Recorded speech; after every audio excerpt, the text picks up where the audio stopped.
welcome to Off the Charts. In today's video, we'll be unpacking the emotional education behind overtrading. You know very well if you're a seasoned trader, and if you don't know it very well, that means you're a beginner and you're just starting. So if you're just starting, I would like to pay very close attention because this is going to be an emotional education video to investigate the emotions as a human and to unpack the spiral, the loop, and the mental loops that we go through, the voice that says just one more trade. And this act can destroy a great day in the markets, a great week, a great month, and it can cause some people to go into depression because they haven't really fully investigated the emotional gaps behind overtrading. Overtrading doesn't just take profits and erase a day's worth of effort. It does damage way more than that. It takes away inner peace, inner alignment, and that is way more important than any amount of profits that gets erased. And unless we investigate that and regulate the emotions to really understand this signal, because that's what this is. Overtrading is not the cause, it's an effect of a signal of emotional gaps that have been unprocessed, that have gone unprocessed. These are the bullet points behind the cause of overtrading. We could add more stuff to it, but for the sake of time, we'll keep it to these core bullet points. There are thousands of reasons for overtrading, but underneath them all is one truth. We're not trading because the setup is good. We're trading because something inside feels unsettled. Maybe there's anxiety. Maybe there's chasing a high. Maybe silence is uncomfortable. Maybe doing nothing feels uncomfortable. Maybe doing nothing feels unproductive, and we are in the belief, in the conditioning that we have to constantly do something to feel productive, to do. Or maybe we just don't know how to stop, how to be still. Overtrading is a signal. It's not a cause of something. It's just a signal behind something else. And that something else needs our attention. We will explore these bullet points one by one to really unpack and understand the emotional gaps and the flaws that we can resolve. Okay, let's dive in. Emotional triggers as our first bullet point. Some traders find that even when the system works, stopping is the hardest part. Walking away after a good day is the hardest part. Not because there's more opportunity, but because there is a sense of dissatisfaction, being unsatisfied with walking away early.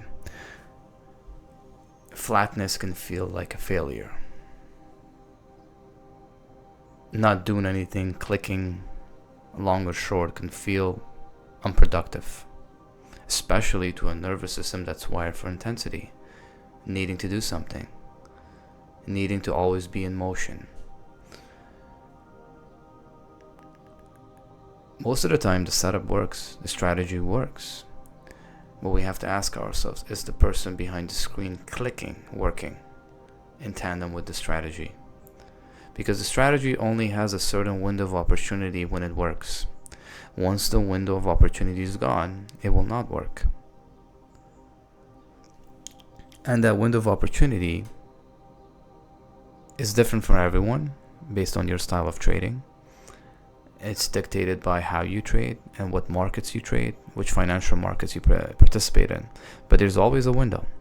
Even though the markets are open X number of hours, it doesn't mean there's opportunity every single minute, every single hour. And as a seasoned trader, I'm sure you understand this, and all those of you that are new and beginning, you have to understand there's only a window of opportunity, and that is it. When it closes, you have to shut it down. As the slide says, it wasn't that my setup didn't work. is that I couldn't stop even when it did. I was trading to numb something deeper. You know, how many times do we click unconsciously out of boredom, out of sheer necessity to find excitement, not to make money? There are times when trading loses its purpose. It's to numb something deeper. It's to excite a part of us that feels lonely. It's to fill a void inside of us that trading wasn't meant to fill.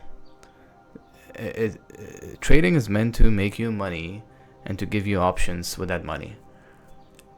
Anything and everything else that has been unresolved, voids internally inside of us, has to be fulfilled somewhere else.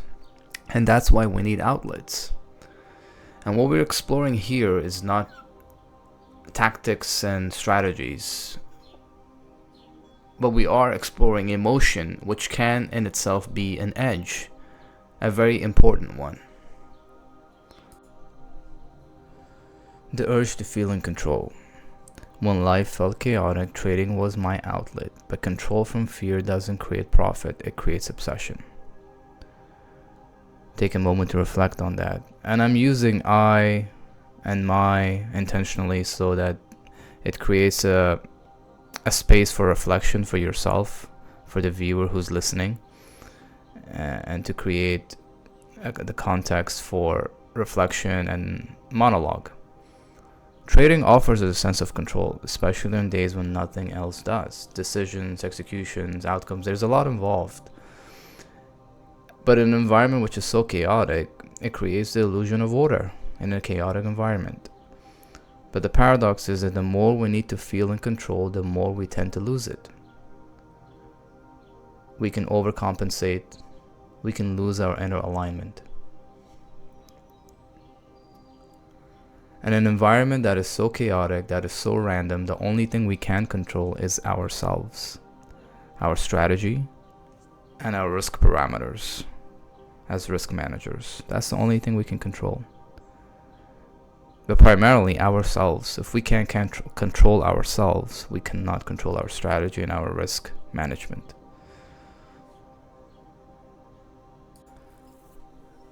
And here we are, everyone's favorite word. Well, it's relative, everyone meaning in the trading scene, that is FOMO.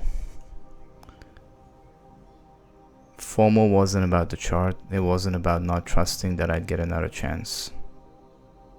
It was scarcity in disguise. FOMO isn't just a fear of missing out, a fear of missing a trade. It's fear of missing a moment. Fear of missing our worth. When your identity and worth is connected and defined by the market, FOMO is very, very high. If trading defines your worth as a human being, then you can have a lot of FOMO. Because if you miss that moment, if you miss that trade, you have missed the opportunity to define yourself as a human being. And that's where the cutting has to happen, cutting the cord. That the market does not define your identity as a person or your worth as a human being. We start believing that if we don't take this one, which might be the one, quote unquote, there might not be another one. That urgency doesn't come from the chart, from the market, from the candles moving up and down chaotically in an intense environment. It comes from scarcity in the nervous system. From the belief that being present and still isn't enough, as we talked about in the previous slide. That if in an intense nervous system, you have to constantly be productive. That flatness can mean failure. And if that belief is ingrained, then being idle and still isn't enough. And so we have to work with that conditioning and that belief. And that scarcity in the nervous system. And that your identity is not attached to the market. And this is a very important topic for many of us as traders who participate in the markets. And one of the things that I personally subscribe to is patience. And the way you get to patience is by having a regular regimen practice that grounds you. Anything from breathwork, yoga practice, anything that's down regulating. Gym is great, exercise is great, high intensity interval trainings are great, but they can be up regulating, like coffee. I don't recommend having coffee before the market opens, and I don't recommend up regulating exercises before the market. I recommend down regulating, breathwork, meditation, yoga, something that makes us more lucid and more mellow and calms us down, calms the nervous system down. And FOMO requires us to be present and patient, and you cannot be present and patient if you have an upregulated nervous system. So what we do is we downregulate by having a regimen, like what I mentioned. And with that regimen, it ripples throughout your day, outside of trading hours, and your relationships with your family, friends. And that's the beauty of trading. It exposes the underlying issues in our life. Market is just reflecting back to us what needs work, and that's the beauty of the market. Not only can it provide generously financially, but it can be an amazing teacher, a mirror that shows us what the underlying issues are, that if we work on it, the rewards are much greater than money. So often, it's not the market pulling us forward, enticing us to keep trading. It's the fear of missing something, falling behind. And in that case, we forget what we actually need. In the next part, let's talk about what happens after we chase, when FOMO takes over, which eventually leads to tilt, and the losses that we carry when we do. In the next part, we will explore the remaining topics: chasing losses, needing the next one to feel enough, adrenaline addiction, avoiding stillness and silence. And for the sake of time and how long this video has been, I will turn this into two-part series. This is a space without hype, without shortcuts.